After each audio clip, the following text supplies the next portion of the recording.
താഴ്മ വേണം. താഴ്മയുള്ളവർക്കാണ് അല്ലാഹു തആല വലിയ സ്ഥാനം കൊടുക്കാറുള്ളത് കേട്ടോ. തവാദഉ, നിങ്ങൾ താഴ്മ പ്രകടിപ്പിച്ചോളൂ. അല്ലാഹ് താഴ്മയുള്ളവരെ ഇഷ്ടപ്പെടുന്നു. ഞാനൊരു വലിയവൻ എന്ന ചിന്ത ഖൽബിൽ ഉണ്ടാകാനേ പാടില്ല. വളരെ ശ്രദ്ധിക്കേണ്ട കാര്യമാണ്. ബഹുമാനപ്പെട്ട ജൗഹറുൽ മസ്ഊർ എന്ന് പറഞ്ഞൊരു മഹാനായ വലിയുണ്ടായിരുന്നു. അദനിലാണ് അദ്ദേഹത്തിന്റെ ഖബർ. അദ്ദേഹം ഒരു അടിമയായിരുന്നു. അടിമത്വത്തിൽ നിന്ന് മോചിപ്പിക്കപ്പെട്ടു. അങ്ങാടിയിൽ വന്നിട്ട് കച്ചവടം നടത്തു.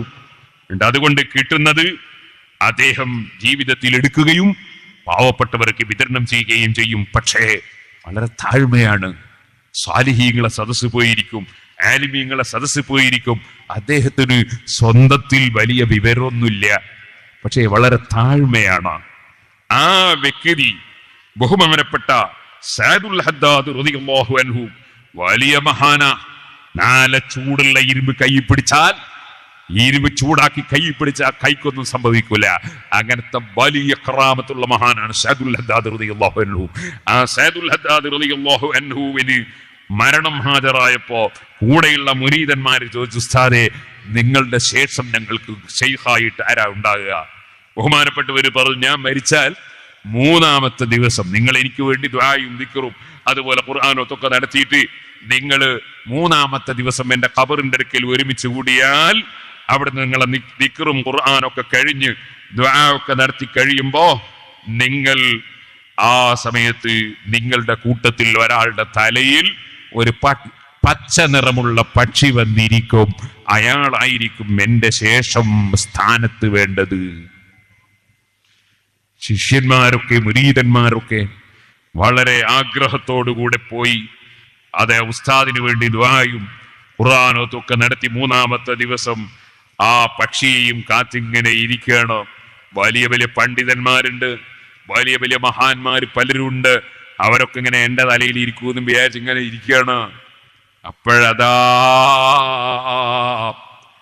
ജൗഹർ എന്ന് പറയപ്പെടുന്ന ജൗഹറുൽ മസ്ഊർ, ഞാൻ നേരത്തെ പറഞ്ഞ അടിമയായിരുന്നു, വലിയ വിവരമൊന്നുമില്ല, പക്ഷേ സാലിഹീകളോട് വലിയ സ്നേഹമാ, ഔലിയാക്കളോട് സ്നേഹമാ, മഹാന്മാരോട് വലിയ സ്നേഹമാ. ആ വ്യക്തി അവിടെ അവരുടെ കൂട്ടത്തിലിരിക്കുന്നുണ്ട്. കൂട്ടത്തിൽ അതാ അദ്ദേഹത്തിന്റെ തലയിൽ വന്ന് പച്ച നിറമുള്ള പക്ഷിയിരിക്കുന്നു. ഒരാളും പ്രതീക്ഷിച്ചതല്ല. പക്ഷി വന്നിരുന്നപ്പോ മുരീദന്മാർക്ക് മുഴുവനും സഅദുൽ ഹദ്ദാദ് റളിയല്ലാഹു അൻഹുവിന്റെ മുരീദന്മാർക്കറിയാം, പക്ഷി വന്നിരിക്കുന്ന ആളാണല്ലോ ഉസ്താദിന്റെ ശേഷം സ്ഥാനത്തിരിക്കേണ്ടത്. ആ പക്ഷി ഇരുന്നത് ഇദ്ദേഹത്തിന്റെ തലയിലാണല്ലോ. എല്ലാ ഓൺലൈൻ ഇസ്ലാമിക് സൗണ്ട് എന്ന ചാനൽ സബ്സ്ക്രൈബ് ചെയ്തിട്ടില്ലെങ്കിൽ സബ്സ്ക്രൈബ് ചെയ്യുക. അതിനുശേഷം നിങ്ങളുടെ പരിചയക്കാരിലേക്ക് ഷെയർ ചെയ്യുകയും ചെയ്യുക. അവരും എഴുന്നേറ്റ് നിന്ന് പോയി അദ്ദേഹത്തെ ബഹുമാനിച്ച് ആദരിച്ച് അതാ ഉസ്താദി ഇരിക്കുന്ന കസേരയിലേക്ക് കൊണ്ടുപോയി ഇരുത്തുമ്പോൾ അദ്ദേഹം പൊട്ടി കരയുകയാണ്. അദ്ദേഹം പൊട്ടിക്കറ്റി കരഞ്ഞുകൊണ്ട് പറയുന്നു, ഞാനൊരു ശൈഖാകാൻ പറ്റൂലല്ലോ, എനിക്കറിവില്ലല്ലോ, ഞാൻ അങ്ങാടിയിൽ വെച്ച് ഇതാ എന്തെങ്കിലും വിറ്റ് ജീവിക്കുന്നവനല്ലേ, എനിക്ക് മഹാന്മാരെ വഴിയിൽ ജനങ്ങളെ നടത്താനുള്ള അറിവില്ലല്ലോ, ഞാൻ ഒരുപാട് തെറ്റുകൾ വന്നവനല്ലയോ, എനിക്ക് ജനങ്ങളെ സംസ്കരിക്കാൻ അറിയില്ലല്ലോ എന്ന് പറഞ്ഞ് അദ്ദേഹം പൊട്ടി കരയുകയാണ്. അപ്പോൾ പറഞ്ഞു, അതാ സഅദുൽ ഹദ്ദാദ് തങ്ങളുടെ ശിഷ്യന്മാര് പറഞ്ഞു, ഇത് ഞങ്ങളെ തീരുമാനമല്ല, ശൈഖബറുകൾ ഭരിക്കുന്നതിന് മുമ്പ് അല്ലാഹു തആല ആരെയാണ് നിശ്ചയിക്കുന്നത് എന്നതിന് പറഞ്ഞ അടയാളം അത് മേൽഭാഗത്ത് നിന്ന് വന്നിറങ്ങിയത് നിങ്ങളെ തലയിലാണ്. നിങ്ങൾ ഏറ്റെടുക്കാതെ നിർവാഹമില്ല. നിങ്ങൾക്ക് അറിവ് അല്ലാഹു തന്നോളും, സഹായം അല്ലാഹു തന്നോളും. അല്ലാഹു തആല സജ്ജനങ്ങളെ ഏറ്റെടുക്കുന്നവനല്ലേ, അവന് വിവരം കൊടുക്കൽ ഒരു വിഷയമല്ലല്ലോ.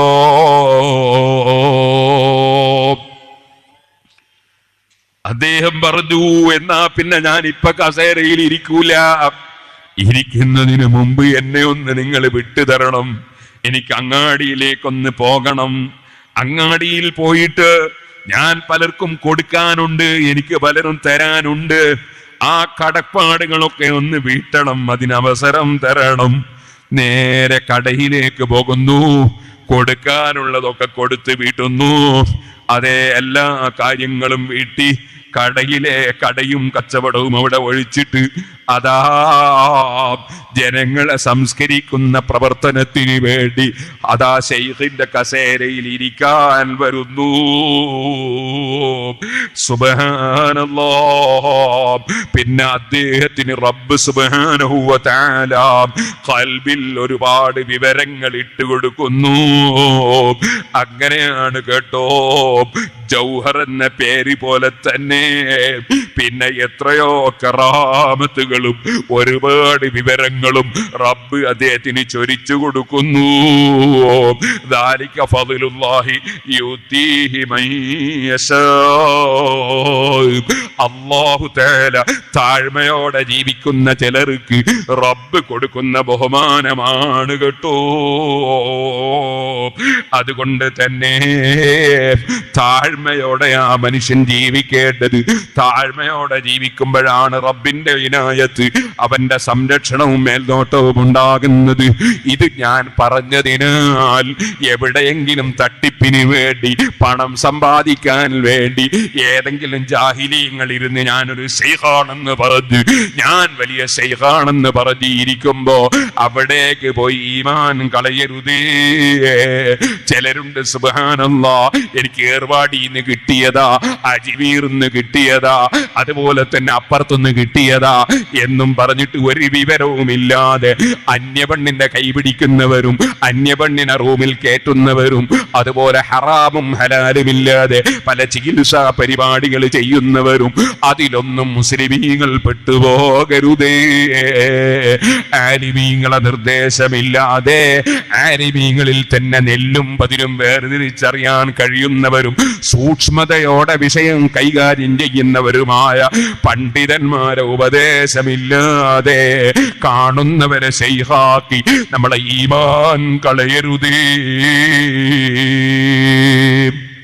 ഇരിക്കട്ടെ, ഞാൻ പറഞ്ഞു വന്നത് അഹങ്കാരം തീരെ പാടില്ല, അഹംഭാവം തീരെ പാടില്ല. ഇനി ഒരു കാര്യം പറയട്ടെ, എന്ന് വെച്ച് നടക്കുമ്പോൾ അഹങ്കരിച്ച് തുള്ളിച്ചാടി നടക്കരുതെന്ന് പറഞ്ഞല്ലോ.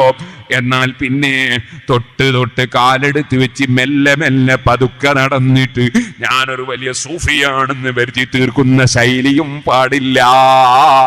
അല്ലാഹ് പറയാണ്, വഖ്സിദ് ഫീ മശീക വഗ്ദുദ് മിൻ സൗതിക ഇന്ന അൻകറൽ അസ്വാതി ലസൗതുൽ ഹമീർ. നടക്കുമ്പോ സാധാരണ നടക്കും പോലെ നടക്കണം, തുള്ളിച്ചാടി അഹങ്കാരിയായി നടക്കണ്ട. തീരെ കാലുമെല്ലാം എടുത്തു വെച്ചിട്ട് അങ്ങനെ ഇറുമ്പെരിയും പോലെ അങ്ങനെയും പോണ്ട. സാധാരണ നടക്കും പോലെ മിതമായ നടത്തം നടക്കണം. വഖ്സിദ് ഫീ മശീക വഗ്ദുദ് മിൻ സൗതിക, നിന്റെ ശബ്ദം പതുക്കെയാക്കണം, അനാവശ്യമായി ശബ്ദം ഉയർത്താൻ പാടില്ല. ചിലരില്ലേ അങ്ങാടിന്ന് ബഹളം വെക്കുന്നവര്, ചിലരില്ലേ സുബ്ഹാനല്ലാഹ് പുതിയാപ്പിളുടെ കൂടെ പോകുമ്പോ കയാറുണ്ടാക്കുന്നവര്, ശബ്ദം ഉണ്ടാക്കുന്നവര്. അല്ലാഹ് പറയാ, വഗ്ദുദ് മിൻ സൗതിക, നീ ശബ്ദം പതുക്കെയാക്കണം, ഉറക്ക ശബ്ദിക്കരുത്. ആവശ്യത്തിന് മാത്രം. ബാങ്ക് കൊടുക്കുമ്പോ ഉറക്ക വേണം, ബാങ്ക് കൊടുക്കുമ്പോ ഉറക്ക വേണം. തൽബിയത്ത് ചൊല്ലുമ്പോൾ പുരുഷന്മാർ ഉറക്ക വേണം. സ്ത്രീകൾക്ക് ബാങ്ക് ഇല്ലല്ലോ, അവർക്ക് ബാങ്ക് സുന്നത്തില്ലല്ലോ, പാടില്ലല്ലോ, ഉറക്ക കൊടുക്കേണ്ട സംഗതിയാണ്, അത് പാടില്ലല്ലോ. അവർക്ക് ഇഖാമത്ത് മാത്രമേ ഉള്ളൂ, അത് പതുക്കെ കൊടുക്കേണ്ടതാണ്. അപ്പൊ സൗണ്ട് എടുക്കേണ്ടതിനെടുക്കണം, ആവശ്യമില്ലാതെ ശബ്ദിക്കാൻ പാടില്ല. ഉറങ്ങുന്നവന്റെ ഉറക്ക് തെളിയിക്കുന്ന വിധത്തിൽ ഉറക്ക ഖുർആൻ ഓതൽ ഹറാം. ഉറങ്ങുന്നവന്റെ ഉറക്ക് തെളിഞ്ഞു പോകുമെങ്കിൽ ഉറക്ക ഖുർആൻ ഓതൽ ഹറാം. ഇത് ഓർക്കണം. കഴിഞ്ഞ പെരുന്നാളിന് ഞാൻ എൻ്റെ വീട്ടിൽ കിടന്ന് ഉറങ്ങാണ്. എൻ്റെ ഭാര്യ പെട്ടെന്ന് ഉറക്ക് ഞെട്ടി തെളിഞ്ഞ് അല്ലോ എന്ന് പറഞ്ഞ്, എന്താ സംഭവം? റോട്ടുമ്മ കൂടി ഒരു ചെറുപ്പക്കാരൻ മോട്ടോർ സൈക്കിൾ കൊണ്ടുപോയതാ, പെരുന്നാളിന്റെ അന്ന് റൈസാക്കിയിട്ട് പോയതാ. സുബ്ഹാനല്ലാഹ്, തൊട്ടടുത്ത വീട്ടിൽ സ്ത്രീകൾക്കും പുരുഷന്മാർക്കും ഉറങ്ങാൻ കഴിയാതെ പച്ച ഹറാമാണടോ. നീ പെരുന്നാളിന്റെ അന്ന് റൈസാക്കി പോവാന്ന് വിചാരിച്ചില്ലേ? പച്ച ഹറാമാണത്. ഉറങ്ങുന്നവനെ ശല്യം ചെയ്യുന്ന ഹറാമാ. ഇവിടെ മുസ്ലിമും അമുസ്ലിമും കിടന്നുറങ്ങുന്നുണ്ട്. അതേ പെരുന്നാളിന്റെ അന്ന് തഹജ്ജുദ് നിസ്കരിക്കണമെന്ന് വിചാരിച്ചിട്ട് നേരത്തെ തന്നെ ജമാഅത്തും നിസ്കാരമൊക്കെ കഴിഞ്ഞ് കുറെ തക്ബീറൊക്കെ ചൊല്ലിപ്പോയി കിടന്നുറങ്ങുന്ന മുത്തഖീങ്ങളുണ്ട്. അവർക്ക് തഹജ്ജുദിന് എഴുന്നേൽക്കണ്ട. ആ ഉറങ്ങുന്ന സമയത്താ നിന്റെ ഈ റൈസാക്കല്. നീ പച്ച ഹറാമാ ചെയ്തത് പെരുന്നാൾ രാവ്. നീ ഓർക്കണം, നിനക്ക് റൈസാക്കാനല്ല വണ്ടി. വണ്ടി ആവശ്യത്തിന് ഓടിക്കാനുള്ളതാ. അഹങ്കാരം കാണിക്കാനാണോ വണ്ടി? നിനക്ക് മോട്ടോർ സൈക്കിൾ അഹങ്കാരം കാണിക്കാനാണോ? നിനക്ക് മോട്ടോർ സൈക്കിൾ വന്ന് അഹങ്കാരം കാണിക്കാനല്ല. സുബ്ഹാനല്ലദീ സഖറ ലനാ ഹാദാ വമാ കുന്നാ ലഹു മുഖ്രിനീൻ. അല്ലാഹുവിനെ പുകഴ്ത്തിയിട്ട് ആവശ്യത്തിന് യാത്ര ചെയ്യാനാ വണ്ടി, അഹങ്കാരം കാണിക്കാനല്ല. സുബ്ഹാനല്ലാഹ്. ഞാൻ ഈ അടുത്ത് കർണാടകയിൽ ഒരു സ്ഥലത്ത് വയലിന് പോകുമ്പോ അവിടെയുള്ള ഒരു ചെറുപ്പക്കാരനായ പണ്ഡിതനെ വിളിച്ച് ചോദിച്ചു, ഇവിടെ നിങ്ങളവിടെയൊക്കെ കല്യാണത്തിന് എന്തൊക്കെയാ ഉണ്ടാകുക? അപ്പൊ ഈ ചെറുപ്പക്കാരൻ പറയാണ്, ഉസ്താദെ ഞങ്ങൾക്കൊന്ന് കേൾക്കണോ, ഇവിടെ അടുത്തൊരു കല്യാണം നടന്നു. ആ കല്യാണ സദസ്സിലേക്ക് കുറെ ചെറുപ്പക്കാർ പുതിയാപ്പിന്റെ കൂടെ വരികയാണ്. വരുന്ന സമയത്ത് ഇവർ കുറെ കതിന പൊട്ടിക്കാൻ കൊണ്ടുവന്നു. വലിയ കതിന പൊട്ടിക്കാൻ. എന്തിന് നിങ്ങൾ ആലോചിച്ച് നോക്ക്, ആയിരക്കണക്കിന് ഉറുപ്പിക ഇങ്ങനെ പൊട്ടിച്ച് നശിപ്പിക്കുകയാണ്. അപ്പുറത്ത് പാവപ്പെട്ട ഒരു പെൺകുട്ടിയുടെ കല്യാണത്തിന് ഒരു പവന് ചോദിച്ചാൽ അത് കൊടുക്കാൻ എന്തൊരു മടിയാ ശൈത്താൻ പഠിപ്പിക്കുന്ന മടി. എന്തൊരു ദാരിദ്ര്യ പവനിക്കുന്നറിയോ. അതേസമയത്ത് ഈ അനാവശ്യത്തിന് വേണ്ടി കതിന പൊട്ടിക്കാൻ സുബ്ഹാന ജല്ല ജലാലു ഇത് പൊട്ടിക്കാൻ കൊണ്ടുവന്നിട്ട് പൊട്ടിക്കാൻ നോക്കുമ്പോ അവിടുത്തെ വയസ്സന്മാരൊക്കെ പോയിട്ട് പറഞ്ഞ്, കാരണന്മാര് മക്കളെ പൊട്ടിക്കല്ലേ. തൊട്ടടുത്ത പുരയിലിട്ട് ഒരു സാധു ഉമ്മ സക്കറാത്തുൽ മൗത്തില, മരണത്തോടടുത്ത് കിടക്കുന്ന ഒരു ഉമ്മ ഉണ്ട്. ശ്വാസം വലിക്കുക. നിങ്ങൾ ഇത് പൊട്ടിച്ചാൽ ചിലപ്പോ ഈ ഉമ്മ പെട്ടെന്ന് മരിച്ചു പോകും, നിങ്ങൾ ആര് പൊട്ടിക്കല്ലേ. പക്ഷേ ആ ചെറുപ്പക്കാർക്ക് ആ മൂത്തവർ വാക്കും മുതുനെല്ലിക്കയും മുന്നിൽ കൈക്കും പിന്നെ മധുർക്കും. മൂത്തവരുടെ വാക്ക് സ്വീകരിക്കാൻ കഴിയാത്തവരില്ലേ, നെല്ലിക്ക തിന്നാൻ ഭാഗ്യമില്ലാത്തവരില്ലേ. സുബ്ഹാനല്ലാഹ്. ആ കാരണവന്മാര് വന്ന് പറഞ്ഞപ്പോ ആ ചെറുപ്പക്കാര് ഒരൽപ്പം വില വെക്കാതെ കതിനട്ടട്ടാന്ന് പറഞ്ഞങ്ങ് പൊട്ടിച്ചു. ആ ഉമ്മ പെട്ടെന്ന് മരിച്ചുപോയി. കുടുംബ പ്രശ്നമായി, നാട്ടിൽ പ്രശ്നമായി. ഞാൻ ചോദിക്കട്ടെ, പടച്ച റബ്ബേ എനിക്കൊന്ന് നിസ്കരിക്കണം, അതിനെന്റെ ഈ ചെറിയ പിഞ്ചു കുഞ്ഞൊന്ന് ഉറങ്ങിക്കിട്ടണം എന്ന് മനസ്സിലാക്കി താരാട്ട് പാട്ടിയും മുല കൊടുത്തും ചെറിയ കുഞ്ഞുങ്ങളെ കൊണ്ടുവന്ന് അതാ ഉറക്കിയിട്ട് കല്യാണ വീട്ടിൽ വെച്ച് നിസ്കരിക്കുന്ന തഖ്വയുള്ള ഉമ്മമാർ, തൊട്ടടുത്ത വീട്ടിൽ നിന്ന് നിസ്കരിക്കുന്ന ഉമ്മമാർ ആ ചെറിയ പിഞ്ചു കുഞ്ഞിനെ ഉറക്കി കെടുത്തിയപ്പോഴാണ് നിന്റെ കതിന പൊട്ടിയപ്പോൾ ആ കുഞ്ഞതാ ഉറക്കി ഞെട്ടിത്തെളിഞ്ഞ് നിലവിളിക്കുന്നു. നിസ്കാരത്തിൽ, ഈ ഉമ്മാന്റെ നിസ്കാരത്തിൽ ഉമ്മ വേദനിക്കുന്നു. തൊട്ടടുത്തുള്ള വീട്ടിലെ പശുക്കളും ആടുകളുമൊക്കെ പെടഞ്ഞുകൊണ്ടിരിക്കുന്നു. നിന്റെ കതിന കൊണ്ട് സമുദായത്തിന് എന്ത് കിട്ടി? രാജ്യത്തിന് എന്ത് കിട്ടി? രാഷ്ട്രത്തിന് എന്ത് കിട്ടി? ചോദിക്കട്ടെ. അതാ SISന്റെ സാന്ത്വന പ്രവർത്തനത്തിന് വേണ്ടി നിന്നോട് പിരിവ് ചോദിച്ചാൽ, ചോദിക്കട്ടെ, നിന്നോട് അതാ പ്രസ്ഥാനത്തിന്റെ ആസ്ഥാനത്തിന് വേണ്ടി ഒരു ദിവസത്തെ നിന്റെ വരുമാനം കൊടുക്കണമെന്ന് പറഞ്ഞാൽ, സിറാജുൽ ഹുദയുടെ പുരോഗതിക്ക് വേണ്ടി പഠിക്കുന്ന യതീമായ കുട്ടികളുടെ വിദ്യാഭ്യാസത്തിന് വേണ്ടി, അഗതികളെ ഭക്ഷണത്തിന് വേണ്ടി, അതാ ജനങ്ങൾക്ക് ഇൽമു പഠിപ്പിക്കുന്നതിന് വേണ്ടി സംഭാവന കൊടുക്കണമെന്ന് പറഞ്ഞാൽ ശൈത്താൻ നിന്നെ അനുവദിക്കുന്നില്ല. അതേ സമയത്ത് അനാവശ്യമായി ദൂർത്തടിക്കാൻ, കതിന പൊട്ടിക്കാൻ, ആനയെ എഴുന്നള്ളിക്കാൻ, അങ്ങനെ എന്തെല്ലാമോ കാര്യങ്ങൾ ചെയ്യാൻ നിനക്ക് പണമുണ്ടല്ലേ, തുള്ളിച്ചാടി നടത്തമുണ്ടല്ലേ, നീ ബഹളം വെക്കുന്നുണ്ടല്ലേ. എന്നാൽ അല്ലാഹു തആല അനാവശ്യമായി ശബ്ദമുയർത്തി ബഹളം വെക്കുന്നവരെ തുല്യപ്പെടുത്തിയ ഒരു ജീവിയുണ്ട് കേട്ടോ. അതാണ് ലുഖ്മാനുൽ ഹകീം തങ്ങൾ ഉപദേശത്തിനിടക്ക് പറഞ്ഞത്, ബഗ്ദുദ് മിൻ സൗതിക ഇന്ന അൻകറൽ അസ്വാതി ലസൗതുൽ ഹമീർ.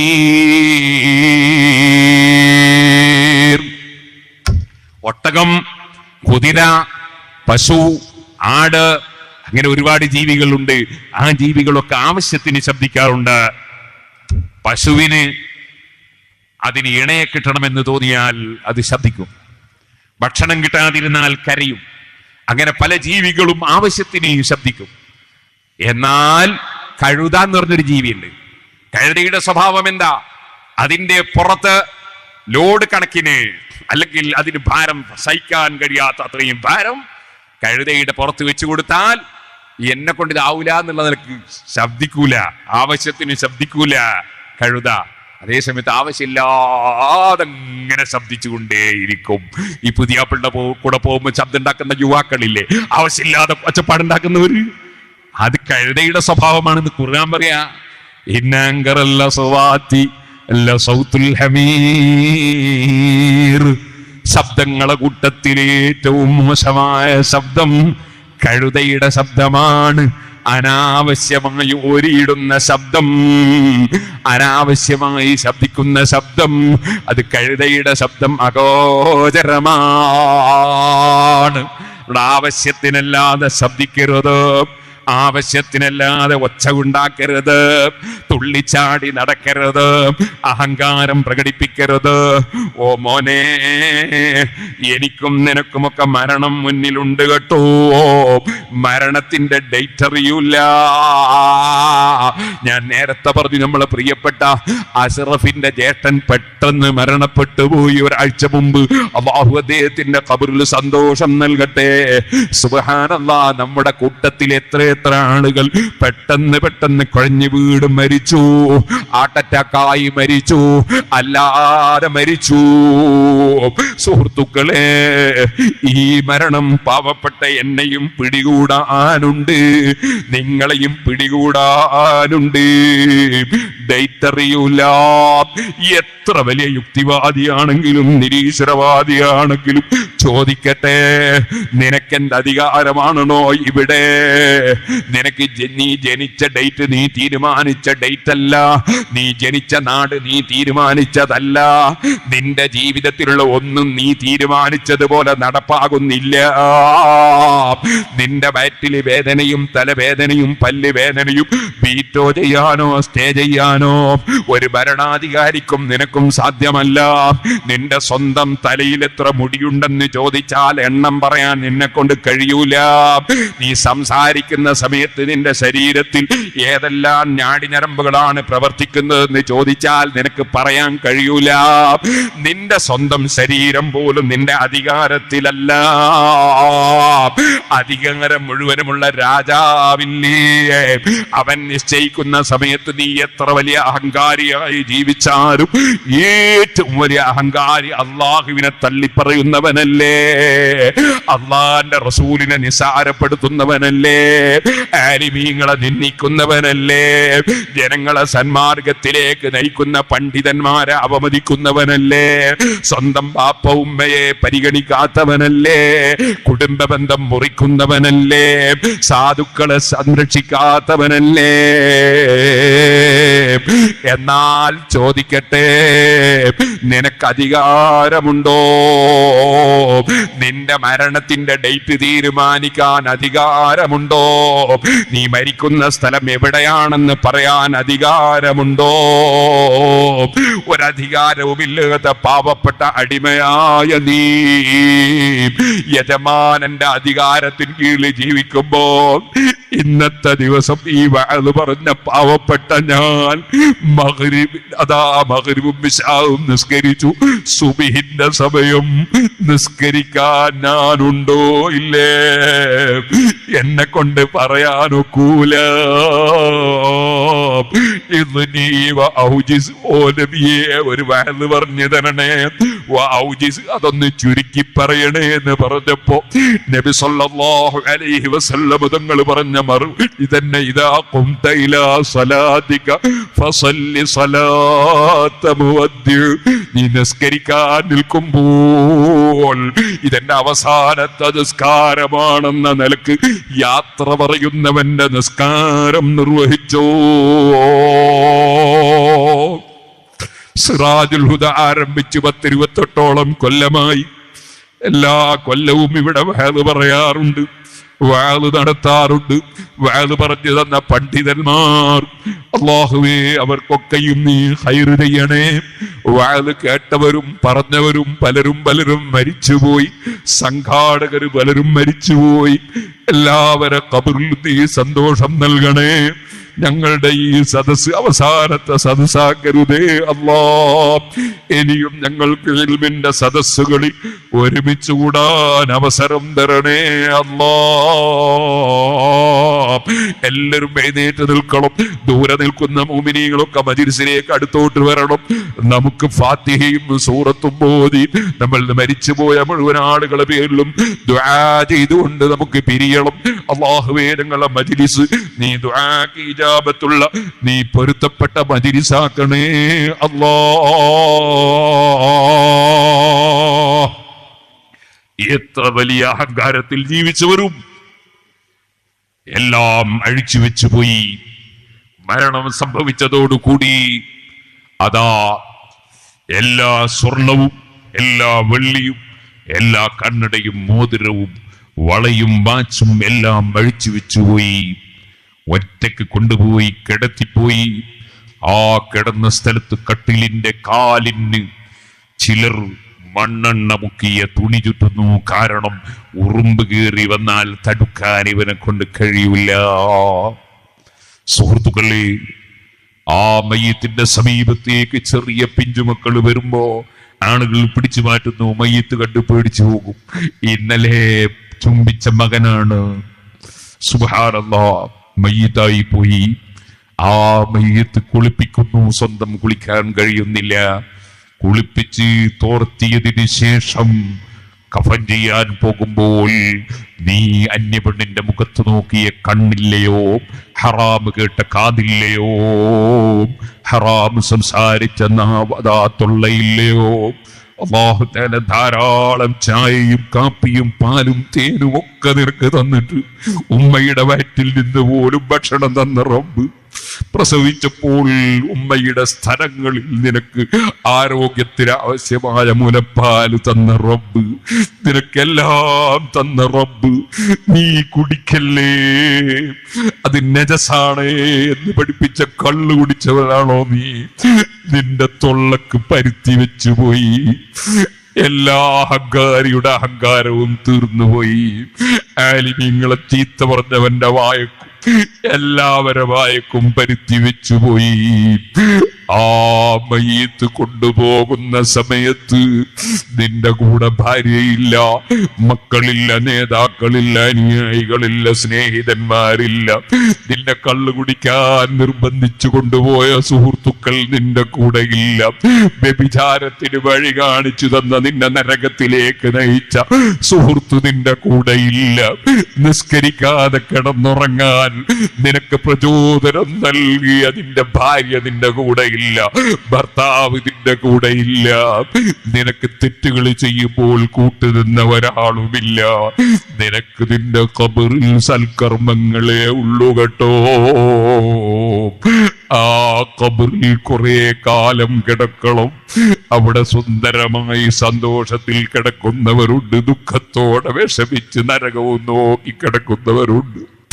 റബ്ബേ നീ കാക്കണേ, ഞങ്ങൾക്ക് ആഖിബത്ത് നന്നാക്കി തരണേ അല്ലാഹ്.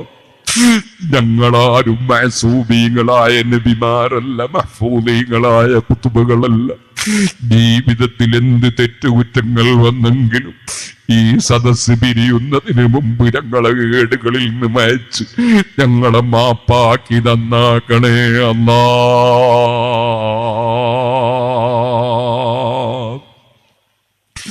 നമ്മൾ അല്ലാഹുവിലേക്ക് ഖൽബ് തിരിക്കണം, അല്ലാഹുവിനെ സ്നേഹിക്കണം, അല്ലാഹുവിന് വേണ്ടി ജീവിക്കണം, അല്ലാഹുവിന് വേണ്ടി മരിക്കണം, അല്ലാഹുവിന് വേണ്ടി ചെയ്യുന്നതൊക്കെ ചെയ്യണം, അല്ലാഹുവിന്റെ പൊരുത്തത്തിന് വേണ്ടി ജീവിതം നയിക്കണം. അല്ലാഹുവേ ഞങ്ങളെ ഈ മജ്‌ലിസ്